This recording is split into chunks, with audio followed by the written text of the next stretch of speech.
समय आपको यहां से मुंबई से तमाम लोगों को आह्वान करना होगा कि राजस्थान की सत्ता पर कब्जा करना और जाट को सीएम बनाना और जाटों के संघर्ष के आगे मिलिट्री को पीछे हटना पड़ा। लेकिन राजस्थान पे आपका कब्जा नहीं हुआ। एक बार हम अभी डाउन के अंदर चल रहे हैं, इसमें कोई दो राय नहीं। हरियाणा का किसान आंदोलन था, वो तो मैं ये कह सकता हूं कि उसमें तो 98% जाट ही सड़क में लड़ रहा था। 97-98 के अंदर राजस्थान में चलेगा, तब ये मैसेज हुआ करता था जब हम पढ़ते थे कि मुंबई में जाट समाज ने आह्वान किया, उसका देश के अंदर एक जबरदस्त तरीके से मैसेज जाता था।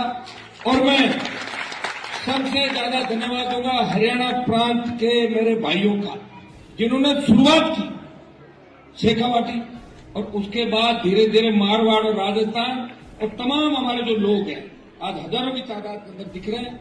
धर्मवीर जी को मैं इस बात का भी धन्यवाद दूंगा एमपी साहब को कि धर्मवीर जी आपने हमेशा लड़ाई लड़ी। अभी भी बीजेपी के अंदर आप बैठे हैं, फिर भी किसान के मामले में हो सकता है कि आप खुल के नहीं बोल सकते, लेकिन आपके मन में हमेशा पीड़ा रहती है कि किसानों। और चूंकि मेरा परिवार भी लोग हम जो पढ़ते थे स्कूल में इनको सुना करते थे, हम भी जुड़े हुए थे इसी परिवार में, एक ही जगह जुड़े हुए थे। तो धर्मवीर जी ने लड़ाई छोड़ दी और मेरे गले में डाल रखी लड़ाई, इसलिए कह रहे थे सलमान लड़ते रहते हैं। और ये इन्होंने लड़ाई लड़ी थी अपने जमाने के अंदर। और एक बात जो इन्होंने कही कि हमें धैर्य रखना, धैर्य हम नहीं रख पा रहे।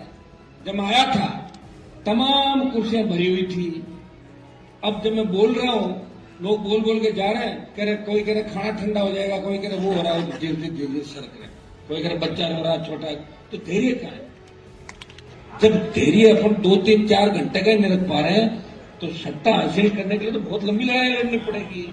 अंग्रेज जब आए थे व्यापारी बन के हिंदुस्तान के अंदर और लगा कि यहाँ तो कोई दिक्कत नहीं, आराम से फूट डालो राज करो, और 150-200 साल राज करके चले गए। इसलिए धैर्य ही सबसे बड़ी ताकत है।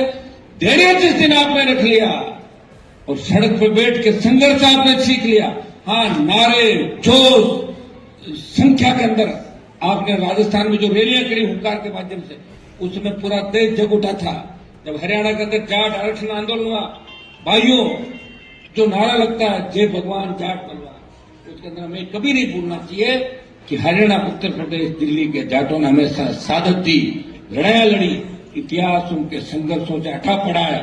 वो नारे हमें हमेशा जो इतिहास है वो संघर्ष सिखाता है। लेकिन दुर्भाग्य से राजस्थान जैसे प्रांत के अंदर 22% आबादी होते हुए आपका सीएम नहीं बना और आपके नेताओं ने हमेशा कभी तो गहलोत के नारे लगाए, कभी वसुंधरा के लगाए, और तो सचिन पायलट जिसकी उम्र छोटी है उसके भी कई नेताओं ने नारे लगाए, अभी भी लगा रहे राजस्थान के अंदर।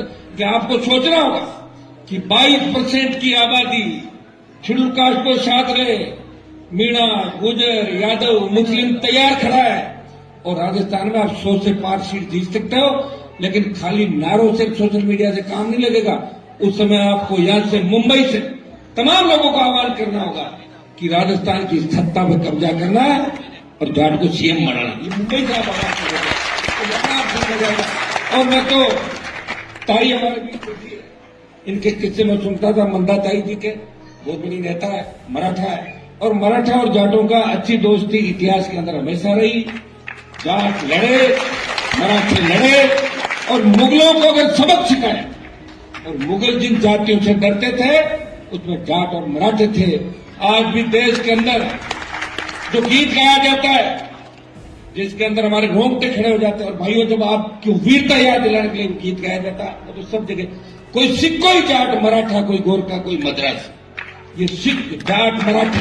और सिखों में जो जड़ सिख है वो तो आपसे ही तो सिख धर्म के अंदर गए थे। तो जाट समाज तो ऐसा समाज है, कोई पंथ आया, कोई धर्म आया, कोई भी चीज आई, जाट उसकी तरफ गया। एमपी साहब ने कहा कि दिल्ली के बाद ढाबा खोल लो, चल पड़ो, स्कॉर्पियो ले लो, फॉर्च्यून ले लो, सारी फॉर्च्यून, मेसी ट्रैक्टर ले लो, ये ले लो, वो ले लो, देसी घी, किधर चलते हैं ट्रांसपोर्ट में आगे पूरे देश वाले पहले सारे का चलो ट्रांसपोर्ट, सारी ट्रक बसें इनके पास है, चलो मुर्गे ले लो, सारे पंजाब तक ले लो। सरदार हमारे भाई है, ये और जाट ही मिला लो तो शिक्षित इलाका करीब लोगों के पास है। तो जाट एक नई दिशा की ओर जाता है, लेकिन धैर्य सबसे बड़ा है। आप चाहते हो 2 घंटे में रिजल्ट मिले, आप चाहते हो नारे लगाकर 50,000 की भीड़ करके कब्जा कर लिया, वैसे नहीं हो सकता। मैंने 5-5 लाख की रैलियां करी, पार्टी मैंने बनाई धर्मवीर जी राजस्थान के अंदर, कभी क्षेत्रीय पार्टी नहीं बनी राजस्थान की। हम लोग तो उस परिवार से आते हैं, लोक दल जनता दल के। आप हरियाणा यूपी के नेता थे, सही है। चौधरी चरण सिंह जी, चौधरी देवीलाल जी 2 ही नेता हुए किसानों के सबसे बड़े, जिन्होंने कर्जा माफ किया और एक ने प्रधानमंत्री के पद को सुशोभित किया। और हरियाणा का जो जाट आरक्षण आंदोलन, मैं लोकसभा के अंदर हमेशा कहता हूं कि मराठों को आरक्षण दो, जाटों को आरक्षण दो, गुजरों को आरक्षण दो, तमाम जातियों को जो लड़ाकी है। लेकिन जब जाट आरक्षण आंदोलन हरियाणा के अंदर चला था तो बहादुरगढ़ तक मैं जाके आया था, और वहां जब मैंने देखी कि हमारे समाज के लोग मंचों पे राजनीति के अंदर किस तरह लड़ रहे, बच्चे वहां सीने पे घोड़ियां खा के समाज के लिए शहादत दे रहे थे, तो मैं तो बहादुरगढ़ से आगे गए नहीं धर्मवीर जी।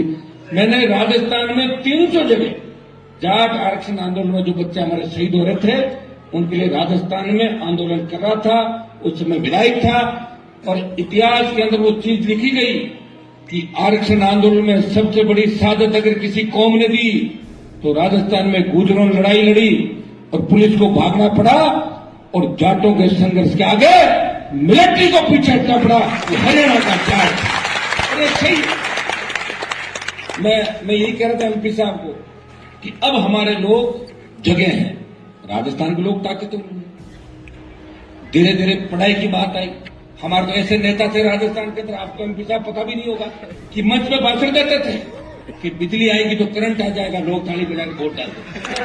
ऐसा कहते कि बच्चियां अगर पढ़ी तो भाग जाएगी, बच्ची को मत पढ़ना, और 2 वोट लोग जोरदार भाग। तो इन स्थितियों से हम लोग गुजरे। हमारा तो पीने का पानी अभी तक नहीं आया, पीने के पानी के लिए संघर्ष करें।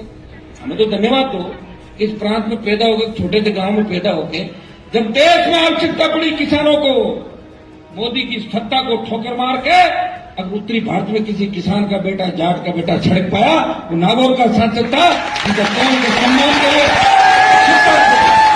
और इन्होंने बहुत कहा कि छोड़ के तो जा रहे हो, लेकिन वोट कितने मिलेंगे आपको ये अंदाज लगा लो आप। और ये सही है। किसान आंदोलन के अंदर किस तरह नारे लगते थे मुझे पता। पिलानी नजदीक की कॉन्स्टिट्यूंसी है, वहां मैं 23 चुनाव के अंदर गया, मैंने कहा भाई यहाँ तो 1 लाख वोट जाटों के हैं और शेड्यूल कास्ट की सीट है, ये तो मेरी जीता दो, 5,000 वोट आया नहीं। बाद में कह रहे थे यार हनुमान जी को अकेला छोड़ दिया अपन, आप तो मुझे अकेला छोड़ रहे हो, लेकिन मैं आपको नहीं छोड़ रहा हूँ। एमएलए कुर्बान कर दिया, आवश्यकता पड़ते एमपी भी करते, क्यों रैली में तो भाई 6 बार चुनाव जीत गया, और मेरी हर परिस्थिति में जीता, और राजस्थान में क्रांति भी ले आया। और ये क्रांति मुंबई, मद्रास, हैदराबाद, बेंगलोर, नॉर्थ ईस्ट से लेके इंग्लैंड तक आपको नजर आएगी कि तेजाजी महाराज के गाने लंदन में तेजाजी महाराज जी थे। नाथुराम ने कभी तेजाजी की जय नहीं बोली, कभी मंदिर में नहीं जाते थे, फिर भी जीतते थे, रामनिवास जी भी जीतते थे। लेकिन हनुमान मेरी बात, तेजाजी का जयकारा राजस्थान की विधानसभा और लोकसभा के अंदर लगाया। और देश के नेताओं को पता चला कि वीर तेजाजी महाराज का भक्त है, और तेजाजी के बारे में फिल्में भी बनने लगी, सारी बात होने लगी, और आने वाला ठीक समय भी ठीक है। मैं ये भी कहना चाहूंगा, अपन लोग ग्रुप में जल्दी बढ़ जाते हैं, इधर उधर हो जाते, बड़ा कहां गए, देखने लग जाते हैं। ये नहीं देखना है। मुंबई में तो एक ही चीज देखनी है, हम इस देश के अंदर किसी भी कोने के हैं, वो एक है, और हमारे साथ साथ हमारे मिलती जुलती संघर्षशील जातियां जो महाराष्ट्र के अंदर है, उनको भी साथ लेके चलना, उनकी भी सेवा करना। क्योंकि कोरोना काल के अंदर मैंने देखा था जिस तरह मारवाड़ियों की तारीफ कोरोना काल में हुई, हरियाणा, यूपी, राजस्थान के हमारे समाज के लोगों की तारीफ हुई कि कोविड के अंदर ये लोग सेवा कर रहे थे, जान हथेली पे लेके लोगों के लिए किस तरह कैंप खोले, किस तरह खाने की व्यवस्था की, किस तरह मेडिकल कोरोना वॉरियर बढ़ के आप लोगों ने सेवा की, वो देश याद रख रहा है। इसलिए भाइयों, मुंबई से एक मैसेज देश के अंदर जाना है, देखिए हरियाणा, यूपी, दिल्ली, ये तो सब साथ है।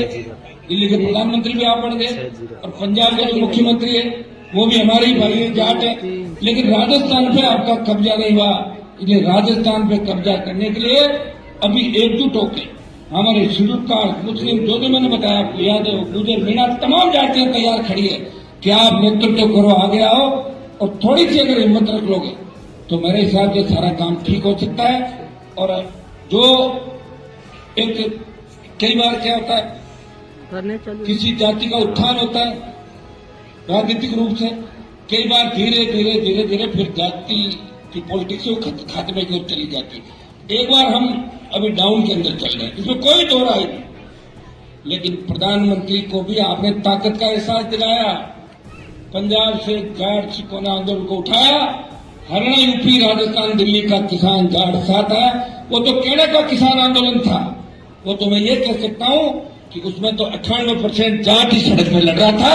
रहमान बेनीवाल उसमें सांसद था जितने भावनाओं में आके मोदी की सत्ता को ठोकर मारी, और सारे समीकरण राजस्थान में कैसे हो गए कि एनडीए से इंडिया अलायंस की ओर आ गए, और इंडिया अलायंस के अंदर भी राजस्थान में वही संघर्षवादी लड़ाई जारी गई। तो मैं सत्य के साथ हूं, आपकी मैं चिंता करता हूं। जब आर्मी को ठेके में दिया, एक व्यक्ति लड़ाई